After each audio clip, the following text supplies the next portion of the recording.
think it's an interesting conversation to reframe because I see this hesitation often. I see this labeling of CPC as being riskier, but the majority of dollars are being spent and not optimized on CPM and CPC every day on the large platforms. Listening to Affiliate Nerd Out with host Dustin Howes.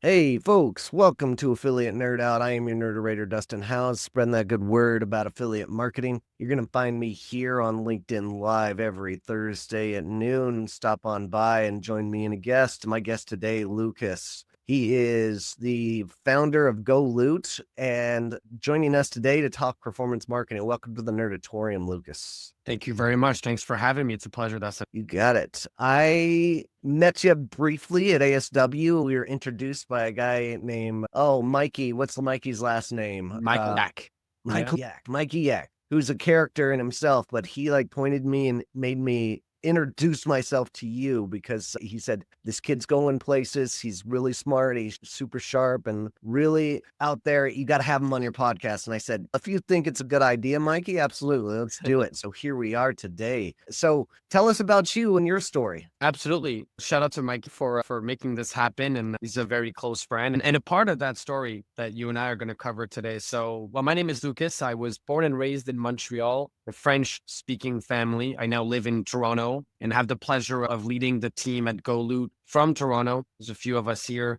most of us in Montreal, and a few of us around the United States, Chicago, Boston, New York. Fast growing team as well that's hiring. So if you see any opportunities on our LinkedIn, of course, feel free to reach out. My story, although I'm only 23 years old, is about a decade-long story already of advertising and technology. I was one of those weirdos that at the age of 12 or 13 years old was already particularly interested in advertising, mainly from a technological standpoint. I reversed engineered my way into advertising, honestly, Dustin. I developed an interest for coding and software very early on, which brought me at first to mobile games. Probably the only product I understood really well as a preteen or early teenager and wanted to be able to build my own. I was 15 or 16 years old when Pokemon Go came out, which was a significant moment for mobile gaming. It was a whole new world of possibilities with augmented reality and various innovations that this game brought to market. So I thought I could also be a game developer. And by becoming a game developer by trade and playing around with different game engines like Unity and whatever, I eventually came across advertising. It's like the only way to make money if you're a game developer. It's the only source of monetization that's reliable because getting people to pay on these games is very difficult.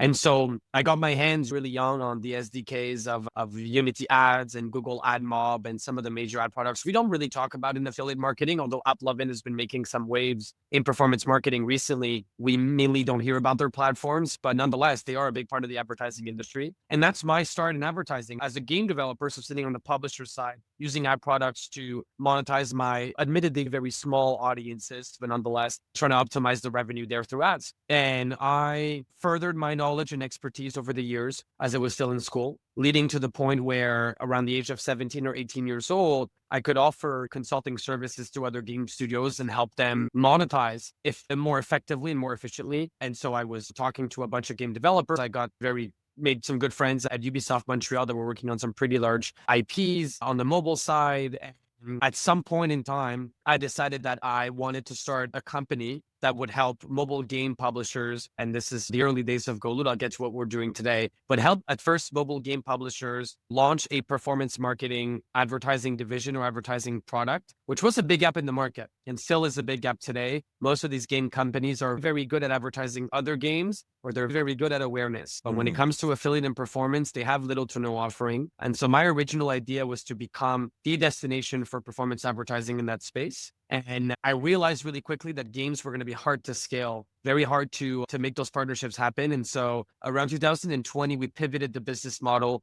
to support content publishers and media publications. And a sort of like publisher that relies heavily on advertising to make money struggles in its offering and performance. They're very good at awareness, but that's pretty much the end of that. They lack proper ad formats, proper pricing, proper integration, standardization, and data to really be an effective performance partner and compete with search and social. And so I thought my opportunity in gaming might be more sizable in the media space. I could deal with publishers that maybe are a bit more flexible, easier to work with than the game studios. And I pivoted the company in early 2020. At that point, we decided that it was a good time to try and raise money. And so we managed to close a $1.85 million round of financing. I dropped out of school and I started building the company that GoLoot is today almost 5 years ago.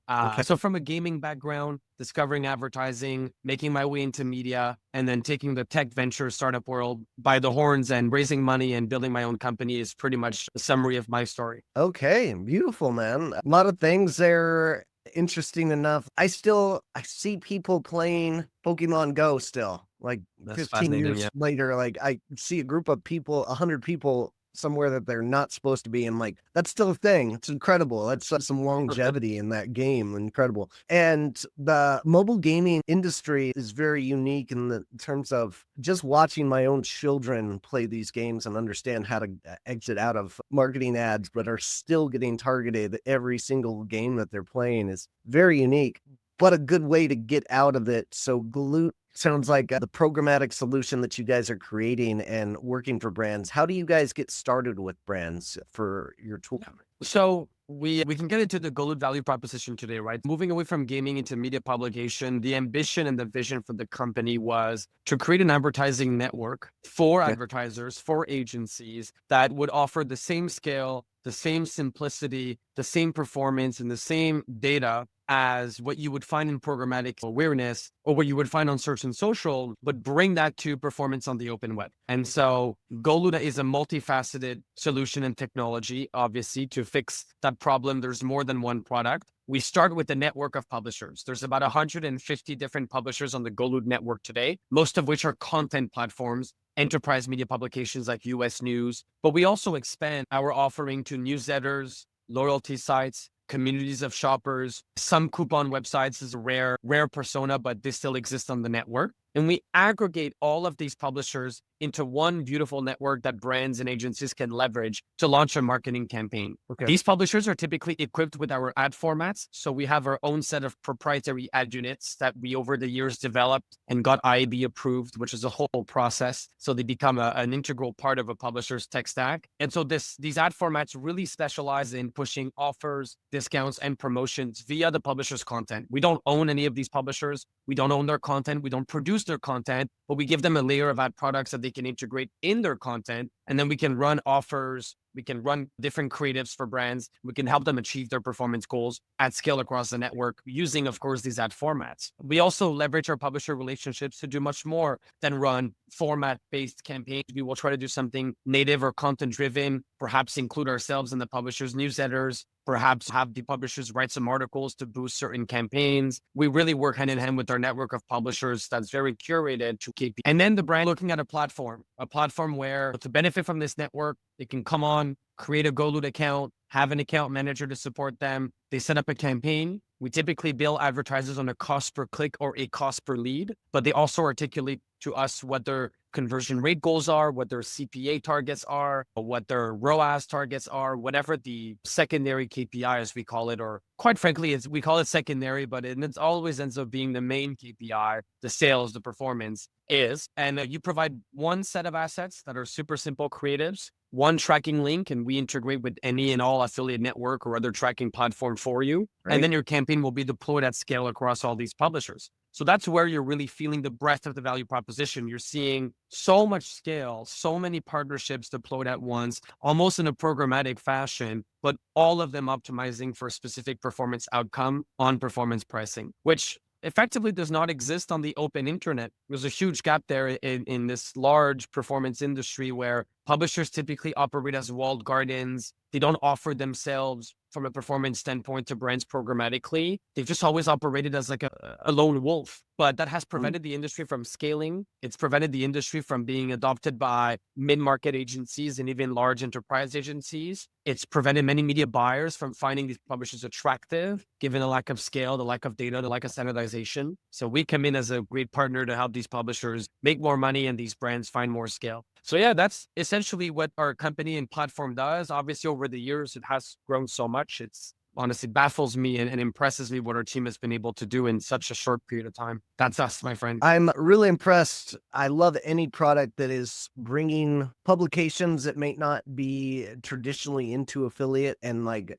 acquiring them into to join the party. And working on a CPC and a CPL can be traditionally a little bit more dangerous just because they aren't acquiring a sale necessarily. But if you have the transparency and visibility as a brand to see everything that's going on, you can make those decisions a lot easier. And it sounds like you guys have a really cool Yep. process in place working with hundreds of publishers in the space. Is there any particular brands or products that are a really good fit for this type of advertising? Absolutely. Yeah. I can cover that question. I want to come back really quickly to a point you made, which I think is so fair and relevant about CPC pricing being a little bit dangerous. The irony in all of this is that any advertiser marketer who has an affiliate line of business inevitably advertises on search and inevitably advertises in social.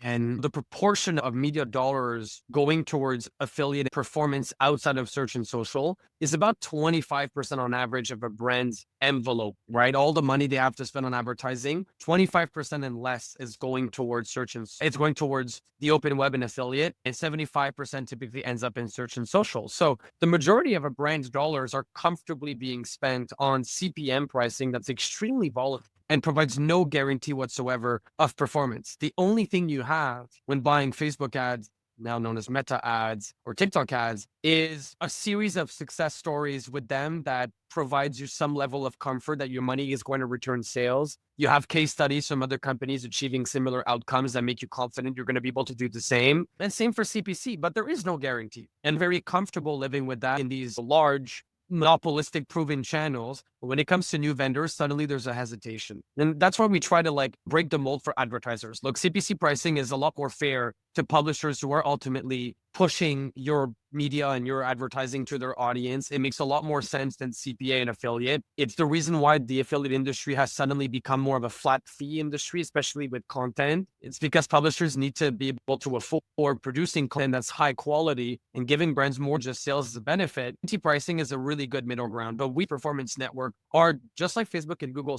We even go as far as giving the right brands, and that's a good segue to your question, giving the right brands guaranteed ROAS or guaranteed CPA performance, right? So if they buy media with us on a CPC, they want to run a test, we are going to give these partners a guaranteed conversion rate or a guaranteed metric of performance. So they don't have to bite the bullet and prepare for the worst. We understand the burden, but I think it's an interesting conversation to reframe because I see this hesitation often. I see this labeling of CPC as being riskier, but the majority of dollars are being spent, in my opinion, and obviously not optimized on CPM and CPC every day on the large platforms. So that's funny enough. And the right brands that are a good fit for GoLoot, look, we support clients like SiriusXM and have been for years. Crocs, Foot Locker, Nike, L'Oreal, Liberty Mutual, Hartford Insurance, TikTok for Business, and so many more. We have a B2B and consumer arm of business. Our consumer performance arm of business is really good for ubiquitous consumer products, fashion, beauty, retail, home improvement, insurance, subscription services, and beyond. We try to stay away from certain supplements. Obviously, no firearms. There's no alcohol on the network. There is no CBD. There is no sexual wellness. There's a lot of categories that are maybe a little bit less immoral, if that's the right way to put it. I don't want to say that. Maybe it's not. I mean, it's a Bay Area, no doubt. Sure. I'm Canadian. Most of these things are legal here. Don't get me wrong, but it's just where our publishers don't feel like brand safety is at the highest standard. We try to stay away from these categories, and we do extremely well within the main large consumer categories, which extends to insurance and financial services is maybe like the realm or the extent or the limit of where we perform very well. And then on the B2B front, we mainly have a small and medium business audience. We do not do enterprise sales or softwares that are incredibly expensive. Most of our B2B partners are self-serve SaaS companies that have great products for small and medium businesses, solopreneurs, entrepreneurs, and anything in between. Our biggest clients to get a profile would be like for business or a Xero accounting or even Sage, where we support them for their cloud accounting software. That's $15 a month. catered products are where we excel on the B2B front, nothing enterprise. These are the kind of brands that we typically work with, Dustin. Excellent. Very interesting concept about guarantee with ROI, and that's designed to help attack this issue of brands being scared of the CPC concept and the CPL. Tell us a little bit more about that guarantee and how you came up with that concept. Yeah, I've seen the street. I've only been dealing with affiliates and as an advertising, even though we are mid-funnel CPC and Yale, we deal with more just the affiliates. We sell campaigns to Omnicom, to advertising agencies that will buy on search and social and use this as an alternative. So it's not just affiliate, but in the affiliate industry, I've seen an interesting change over the last 5 years, I would say. I think brands are becoming far more sensitive to the integrity of their affiliate program and the quality and incrementality required to run an effective affiliate program. With that came an obsession for content, an obsession for influencer programs, and brands moving away from browser extension or moving away from coupon and loyalty. It's getting a little bit more sophisticated in affiliate marketing and a bit more elevated from an advertising experience standpoint. And so as that transition was happening, I saw pricing evolve. Flat fee became a much bigger commodity. You just have to go to CJU or Rakuten Optimism and listen to the publisher spotlights and the way they talk. It's interesting to see that most of the rate cards end with flat fees. And it's it's a new denominator in the industry. And that's part of the economics of affiliate. And so I think now we're getting to an age where CPC is actually a better middle ground for brands and publishers. It's not as steep as a flat fee, provides a little bit more of a performance-driven outcome, and allows publishers to benefit from all the things they want to benefit from and provide the sufficient that the affiliate expect without working only on commission. So more programs on Impact are running offers now, not just CPA offers. We're seeing CJ and Rakuten and other networks launch CPC products. CA Leads is becoming a faster growing division of CJ where they have an entire team dedicated to just lead generation. I think Impact is trying to move as well into lead gen. There's a lot of interesting movement happening in the industry where we're seeing CPC and CPL sophistication first, and then us as affiliates dabbing right and left with different pricing to try to understand that, yeah, maybe CPC is actually the better middle ground. Now, how we came up with this guarantee is as we were going through all of this, we realized that brands were not, even if we were articulating to them, but you're spending so much money on Google search and I can guarantee you ROAS is not as consistent as you make it seem to be. Why don't you give us 5% of your search budget, 1% of your search budget, 0.5% of your search budget to test it out 1 month and see if we're driving any incrementality? That wasn't enough. My argument wasn't compelling enough. And so we realized, look, we're confident in our ability to drive sales. If we have certain parameters where advertisers are reputable and well-known, where we get reliable full funnel visibility as a publisher, where we get an attractive offer for our audience because our audience is very promotion sensitive. There's no reason why we can't deliver the services we promise.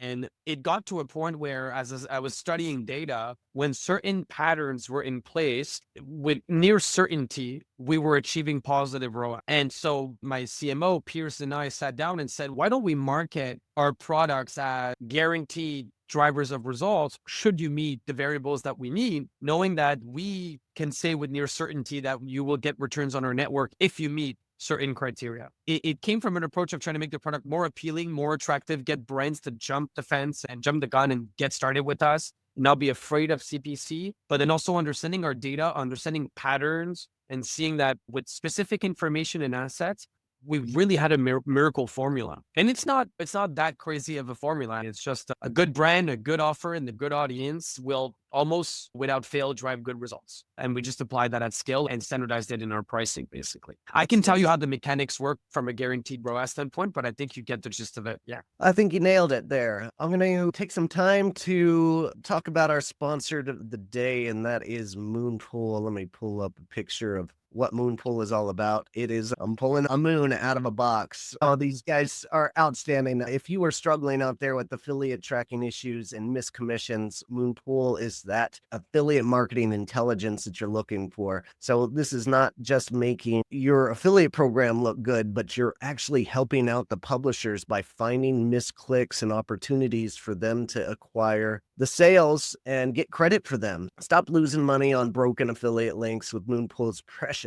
and precise tracking capabilities. You'll be able to build stronger partnerships, resolve commission disputes instantly, and optimize your affiliate program like never before. give them a look. Go to dustinhouse.com/moonpool and go support this channel. All right, let's switch gear to something that's not talked about enough, but it is very interesting for you being so young. Ageism, and almost the reverse side of ageism. You are a young entrepreneur out there in this industry of veterans that are traditionally talking at conferences. I think for me, I'm approaching the age of this guy might be out of touch, but I feel like I'm at the top of my game with 15 years experience and I'm still sharp as can be. But if you get to 60 years old, people kind of look at you a little bit differently, like not hiring you because you might be out of touch. But the reverse is happening for you. Like when I came onto a call, I look at this young, bright kid talking about performance marketing, and I instantly have this ambition inside me is this guy doesn't know enough. He's too young to be knowing enough. How do you fight that and combat that every conversation that you have out there? It's a great question. And whether you're 60 years old or 23 years old, proof is in the pudding, right? And there's an inevitable variable here that I don't control, which is I haven't had as much time as most of you, if not all of you, to learn about affiliate marketing or performance marketing or technology and anything surrounding our industry. I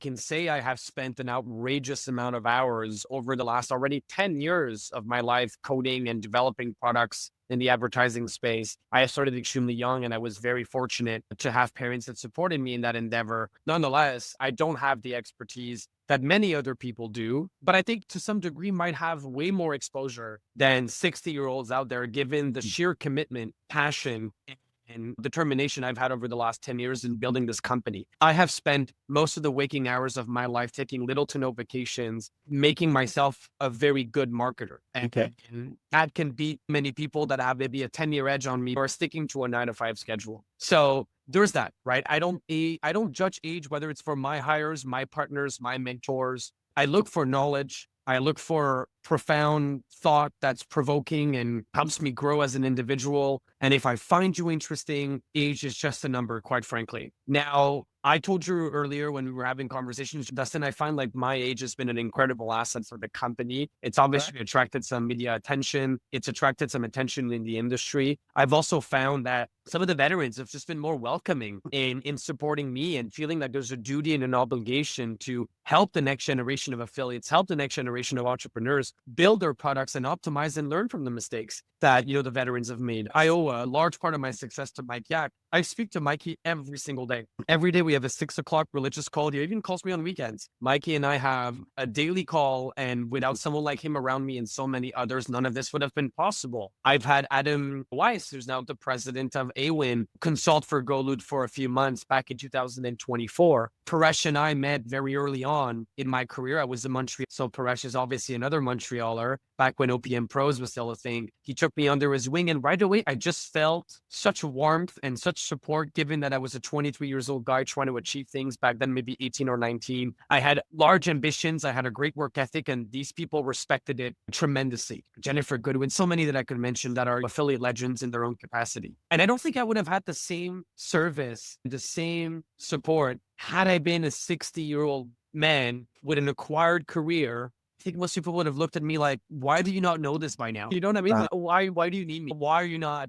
richer, more successful, smarter, and more knowledgeable than me? So being so young has given me such a great support system. And it is a large part of GoLoot's story, all these individual contributors. And so I owe a lot to my age. Now, I understand, again, the limitations. I think my leadership style has been very much a flat structure as opposed to a pyramid in our team, where I look at leadership as like how the Roman Empire was built and scaled, where every road leads to Rome, but Rome acts as like an epicenter for leadership, not at the top of the hierarchy, imposing its views and its ideologies. It's the same for me. So I think most departments, if not all departments, report back to me, like all roads lead to Rome. But I'm very good at certain things for the company, and I outsource to our employees, to our talent, many other things. And I trust them that altogether we will build a phenomenal company. And it's proven to be the right approach. I don't know if my leadership style is only applicable if you're 23. I think there's a good thought to be made there. Even if you're a 40 years old entrepreneur or CEO, to say,